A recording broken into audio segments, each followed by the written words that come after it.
Good morning, mountain bike fam. I am Jan. Hey, that kind of rhymes. And today, it's Giving Tuesday. I'm Hans Rey, this is my wife Carmen, and we have the perfect Christmas gift suggestion for somebody who already got everything. We are just launching our 2018 holiday campaign, the Wheels for Life Christmas Initiative, and we give bikes to people in need of transportation in developing countries. This year specifically, we're going to focus on a project in Uganda, in the Lira district of Uganda. There's lots of school children, healthcare workers, teachers, farmers, you name it, they could really use a bike.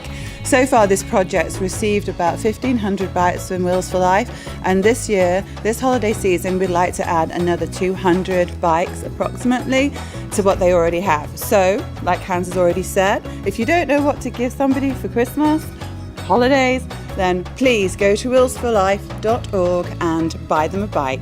Thank you. Yeah, and you can donate any amount, but if you donate $150, you get this really sweet wooden gift certificate where you can put your name in the recipient's name. You get also our DVD and some information about the charity, and you are actually buying somebody a bike who desperately needs mobility. And changing a life through the gift of a bike. Give a bike, change a life.